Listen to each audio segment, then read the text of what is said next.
Hello friends, welcome to krishna-home-garden. Friends, இப்போ நீங்கள் வீடியோவில் பார்த்துட்டு இருக்கிறது சிறகு அவரை. இது வந்து அவரை ரகத்தில் இதுவும் ஒரு ரகம். இது வந்து ஒரு நாட்டு ரகம். நாட்டு ரகம்னு சொல்கிறத விட மரபு ரகம். இது வந்து இப்போ தான் நம்ம தோட்டத்துக்கு புதுசாக வந்திருக்கக்கூடிய ரகம். அதனால இது நம்மளுக்கு நாட்டு ரகம் இல்லை, ஒரு பாரம்பரியமாக இருக்கக்கூடிய ஒரு ரகம். இது வந்து கேரள பகுதிகளில் அதிகமாக நம்ம பார்க்கலாம். இன்னைக்கு வீடியோவில் நாம இந்த காயை வந்து விதைப்புல இருந்து அறுவடை வரைக்கும் பார்க்க போறோம். வாங்க வீடியோக்குள்ள போலாம். ஃப்ரெண்ட்ஸ், இதுதான் சிறகு அவரையினுடைய விதை.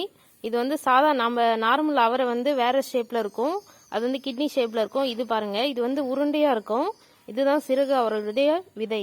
இது வந்து நான் ஃபர்ஸ்ட் இதுதான் சிறகு அவரையுடைய விதைன்னு தெரியாம நம்ம சாதா அவரை விதை மாதிரியே இருந்தது. அதை வந்து தெரியாம வாங்கிட்டேன். நம்ம கடைக்காரர்கிட்ட நம்ம எதை பேர் சொல்லி கேட்குறோமோ அவங்க கிட்ட இருக்கிற விதையை இதுதான் அந்த விதைன்னு நம்ம கிட்ட கொடுத்துருவாங்க. அதனால நம்ம ஜாக்கிரதையா வாங்கணும். இது பாருங்க, இதுதான் சிறகு அவரையுடைய விதை. நல்லா பாத்துக்கோங்க. நீங்க யார்கிட்டயாவது வாங்குறதா இருந்தாலும் நல்லா தெரிஞ்சுக்கிட்டு வாங்கணும். அதுக்காக தான் சொல்றேன். இதை இப்படிதான் இருக்கும் சிறகு அவரையோட விதை. ஃப்ரெண்ட்ஸ், நம்ம கார்டன்ல சிறகு அவரையும் மூக்குத்தி அவரையும் விதை போறதுக்காக வந்திருக்கேன். பாருங்க, இது ரெண்டுத்துல தான் நான் நடவு பண்ண போறேன். இதுல ஒரு அவரை வெரைட்டியும் இதுல ஒரு அவரை வெரைட்டியும் நட போறேன். இதுல வந்து நான் மூக்குத்தி அவரை நடுறேன். இல்ல சிறகு அவரை, இது மூக்குத்தி அவரை இதுல நட போறேன். நல்ல மழை பெஞ்சிட்டு இருக்கு ஃப்ரெண்ட்ஸ். நம்ம விதை போடுற நேரம் ரொம்ப சூப்பரா மழை பெய்யுது. அதனால விதை சீக்கிரமாவே முளைச்சு வந்துடும். பாருங்க, இதுல வந்து ஏர் பொட்டேட்டோ நட்டுருக்கேன்.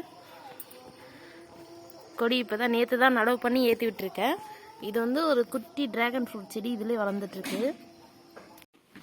ஃப்ரெண்ட்ஸ், நம்ம சிறகு அவரை விதை போட்டு கிட்டத்தட்ட இப்போ ஒரு 20 நாள் ஆயிடுச்சு. பாருங்க, ரொம்ப அழகாக முளைச்சி வந்துருச்சு. ஆனால் வந்து மூக்குத்தி அவரை தான் சரியாக முளைக்கவே இல்லை இன்னும்.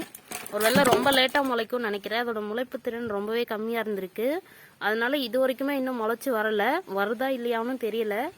வந்தால் பார்த்துக்கலாம். இப்போதைக்கு சிறகு அவரை மட்டும் நல்லா முளைச்சி வந்திருக்கு. நான் இங்கே மட்டும் விதை போடல, இன்னும் தரையிலையும் ஒரு பந்தல் போட்டு அங்கேயும் நடவு பண்ணியிருக்கேன். நிலத்துலையும் அங்கேயும் நல்லா வளர்ந்து வந்துட்டு இருக்கு. இந்த அளவில் வளர்ந்துருக்கு.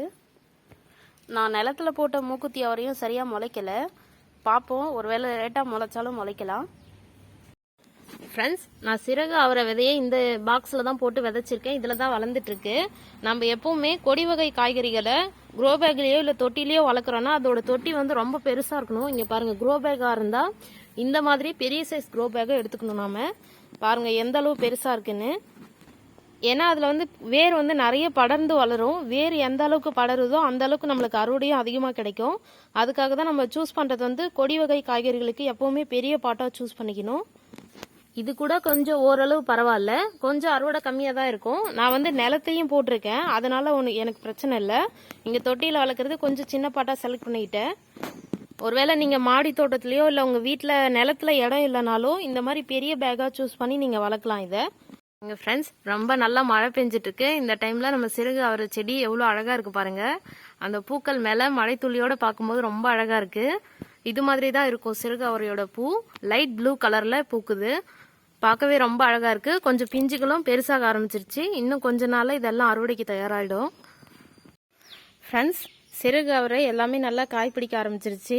இது வந்து நம்ம விதை போட்டு 105 நாளில் இந்த அளவுக்கு காய் காய்ச்சிருக்கு. நிறைய பூக்களும் இருக்குது, பிஞ்சுகளும் இருக்குது. இங்கே பார்த்தீங்கன்னா தெரியும்.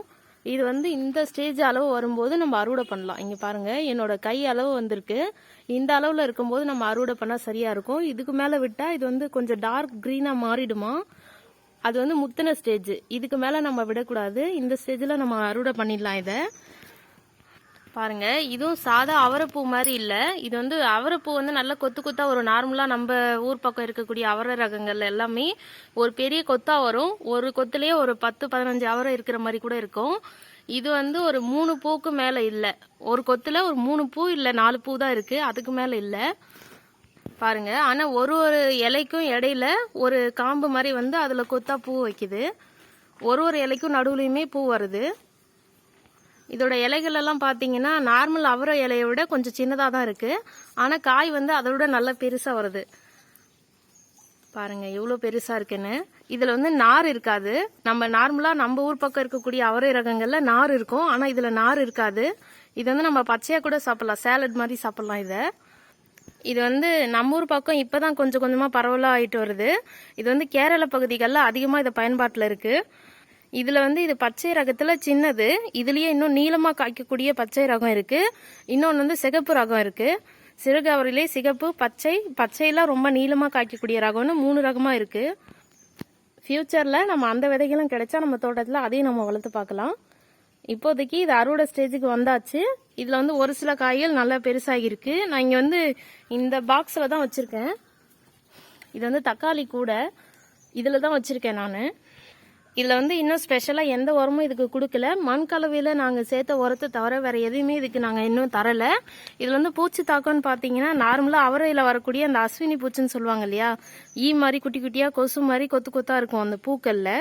அந்த மாதிரி பிரச்சனை இதுலேயும் வந்தது. நான் எதுவுமே பண்ணல, அது தானாகவே சரியாயிடுச்சு. மழை பெய்யும் போது அந்த பூச்சிங்கெல்லாம் அதுலேருந்து போயிடுச்சு. பாருங்கள், எந்த ஒரு பிரச்சனையும் இல்லாமல் நல்லா வந்துட்டுருக்கு. கொடி இன்னும் சரியாக படரலை, இப்போ தான் கொஞ்சம் கொஞ்சமாக படர்ந்துட்டு வருது. நான் இந்த பாக்ஸில் விதைச்ச மாதிரியே இன்னும் நான் வெளியில் பந்தல்லையும் விதைச்சிருக்கேன். வெளியில் வந்து நிலத்தை குழி எடுத்து அங்கே விதைச்சிருக்கேன். அதுவும் நல்லா வந்துட்டுருக்கு. இப்போ இந்த மாதிரி காய் பிடிக்க ஆரம்பிச்சிருக்கு. இப்போ நம்ம அதையும் பார்க்கலாம். நம்மளை வந்து இந்த சீசனில் மூக்குத்தி அவரை தான் ஏமாத்திடுச்சு. நான் அதை விதைச்சேன், ஆனால் அது வந்து சரியாக முளைக்கவே இல்லை. கடைசி வரைக்குமே ஒரு விதை கூட முளைக்கல. என்கிட்ட இருந்த எல்லா விதையுமே போட்டேன், எதுவுமே முளைக்கல. ஆனால் சிறகு அவரை ரொம்ப சூப்பராக அறுவடை கொடுத்துட்ருக்கு. சிறகு அவரையில் இன்னொரு முக்கியமான விஷயம் என்னென்னா, இந்த கொடி வந்து அடியில் கிழங்கு பிடிக்குமா.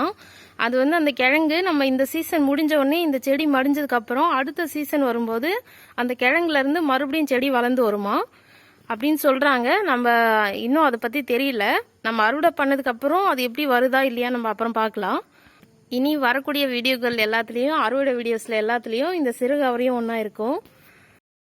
ஃப்ரெண்ட்ஸ், இன்னைக்கு வீடியோவில் சிறகு அவரை விதைப்பு முதல் அறுவடை வரைக்கும் நம்ம பார்த்துருக்கோம்.